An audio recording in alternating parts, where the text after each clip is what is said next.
Hi students, நம்ம இன்றைக்கி என்ன பார்க்க போகிறோம்னா 10th ஸ்டாண்டர்ட் என்சிஆர்டி மேத் புக்கில் எக்ஸசைஸ் 8.1ல் சம் நம்பர் 10 பார்க்க போகிறோம். In PQR triangle right angle at Q. அப்போ வந்து நம்ம ஒரு ட்ரையாங்கிள் வரைஞ்சிருக்கோம். அதில் கியூங்கிறது ரைட் ஆங்கிள்னா ரைட் ஆங்கிளுக்கு ஆப்போசிட்டில் இருக்க ஆங்கிள் ஹைப்போட்டென்யூஸ். அண்டு கொஸ்டினில் வந்து என்ன கொடுத்துருக்காங்க, PR plus QR is equal 25 அப்படின்னு கொடுத்துருக்காங்க. பிக்யூவோட வேல்யூ 5 இந்த இருக்குது. பிக்யூவோட வேல்யூ 5. அதுக்கப்புறம் determine the values of sine P, cos P and tan P அப்படின்னு கொடுத்துருக்காங்க. இங்கே பாருங்கள், PR is equal to QR is equal PR plus QR is equal 25 கொஸ்டினில் கொடுத்துருக்காங்க. இது அப்படியே இருக்கட்டும். நமக்கு வந்து இந்த வேல்யூ 5 தெரிஞ்சிருச்சு. ஹைப்போட்டென்யூஸ் நம்ம கண்டுபிடிக்க போகிறோம். இந்த வேல்யூ தெரியலை. தெரியாத வேல்யூவை ஃபஸ்ட்டு என்ன எழுதியிருக்கோன்னா எக்ஸ்ன்னு வச்சுக்குவோம். அதாவது கியூஆர் தெரியல நமக்கு, அது ரெண்டையும் ஃபஸ்ட்டு எக்ஸ்ன்னு வச்சுக்குவோம். அப்போ let QR is equal to X. QR is equal to Xன்னு வச்சுட்டோம் அப்படின்னா இப்போ நமக்கு வந்து ஒரு ஃபார்முலா தெரியும் நமக்கு ஆல்ரெடி. என்னது அப்படின்னா கொஸ்டின்லேயே கொடுத்துருக்காங்க பாருங்கள், PR plus QR is equal to 25ன்னு கொடுத்துருக்கு. அப்போ அந்த இடத்துல கொண்டு போய் இந்த QRஐ இங்கே சப்ஸ்டியூட் பண்ணுவோம். சப்ஸ்டியூட் இன் அபவ். இதில் சப்ஸ்டியூட் பண்ணால் என்ன கிடைக்கும் பாருங்கள், PR அப்படியே இருக்கும். QRக்கு பதிலாக என்ன போட்டுடலாம், X போட்டு ஈக்குவல் டு 25 அப்படின்னு எழுதிடலாம். இப்போ நமக்கு தேவையான வேல்யூ என்ன வேல்யூ, PR வேல்யூ தானே. அப்போ PR is equal to 25 minus X. இதையும் நம்ம கண்டுபிடிச்சிட்டோம். இப்படியே இருக்கட்டும். அப்போ இங்கே வந்து எழுதிடலாமா, பிஆரோட வேல்யூ என்ன வரும், 25 மைனஸ் எக்ஸ் கண்டுபிடிச்சிட்டோம். ஓகேவா. இப்போ பித்தாகரஸ் தியரம் பை யூஸ் பண்ண போகிறோம். என்ன எழுதி போகிறோம், பை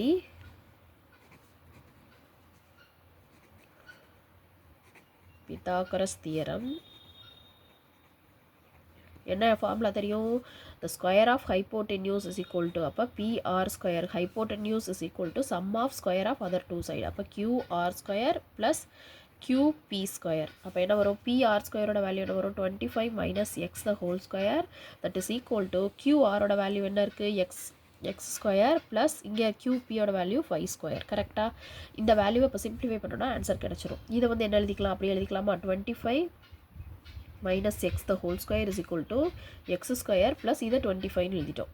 இதை வந்து என்ன ஃபார்முலா எழுத போகிறோன்னா a minus b the whole square formula என்னது, a minus b the whole square is equal to a square minus 2ab plus b square. இங்கே a இருக்க இடத்துலலாம் 25 போடணும், b இருக்க இடத்துல என்ன பண்ணணும், x போடணும். அப்போ எழுதுனா என்ன வரும், 25 the whole square a square minus 2 into a into b plus B ஸ்கொயருக்கு எக்ஸ் ஸ்கொயர். இங்கே என்ன வரும், எக்ஸ் ஸ்கொயர் ப்ளஸ் 25 அப்படியே இருக்கணும். கரெக்டாக இப்போ பார்த்தோம்னா என்ன வரும், 25 என்ன வரும், 25 சார் 625 இருக்கட்டும். 25 2 சார் என்ன வரும், 50x plus X square that is equal to X square plus 25. X ஸ்கொயரையும் கேன்சல் பண்ணிவிட்டு ரிமைனிங் என்ன மட்டும் இருக்குது, நம்பர்ஸ் எல்லாம் ஒரு சைடு அரேஞ்ச் பண்ணிடுவோம். அப்போ என்ன வரும், இந்த நெகட்டிவ் 50x அந்த சைடு கொண்டு போயிடலாமா. அப்போ பாசிட்டிவ் 50x ஆயிரும். இந்த பக்கம் பாசிட்டிவ் 25 இந்த சைடு கொண்டு தான் என்ன ஒரு நெகட்டிவ் 25 மாறும். அப்போ 625 மைனஸ் 25 ஆன்சர் என்ன வரும், 600 is equal to 50x that is equal to எக்ஸோட வேல்யூ மட்டும் என்ன வரணும், 600 டிவைடட் பை 50. அது என்ன வரும், 15 is 5 கேன்சல் பண்ணோன்னா 15 is 5 ரிமைனிங் 1 2 5 are 10. அப்போ எக்ஸோட வேல்யூ என்ன கண்டுபிடிச்சாச்சு, 12ன்னு கண்டுபிடிச்சாச்சு. எக்ஸோட வேல்யூ 12ன்னு கண்டுபிடிச்சிட்டோன்னா இங்கே போய் அப்ளை பண்ணிடணும். இந்த இடத்துல எக்ஸோட வேல்யூ 12ன்னு தெரிஞ்சிச்சுன்னா இங்கே வந்து 12 இருக்கும். இது என்ன வரும், 25 மைனஸ் 12 என்ன ஆன்சர் வரும், 25 மைனஸ் 12 13. அப்படி இந்த வேல்யூ கிடச்சிருச்சு ஹியர். அப்போ என்ன எழுதிடணும் இந்த இடத்துல, therefore PR is equal to 13. PR is equal to 13 நம்ம எழுதிட்டோம். இப்போ என்ன செய்ய போகிறோம் அப்படின்னா, என்னென்ன வேல்யூலாம் நம்ம கண்டுபிடிக்க சொல்லியிருக்காங்க கொஸ்டினில், சைன் பி, அப்புறம் என்ன கண்டுபிடிக்க சொல்லியிருக்காங்க, காஸ் பி, அப்புறம் என்ன கண்டுபிடிக்க சொல்லியிருக்காங்க, டேன் பி. 3 கண்டுபிடிக்க போகிறோம். சரியா. இப்போ அந்த ட்ரையாங்கிளில் பார்த்துட்டு சைன் பினா என்ன வரணும், ஆப்போசிட் பை ஹைப்போட்டென்யூஸ். இது வந்து அட்ஜசன்ட் பை ஹைப்போட்டென்யூஸ். இது வந்து சைன் பை காஸ், இல்லைன்னா ஆப்போசிட் பை அட்ஜசன்ட்.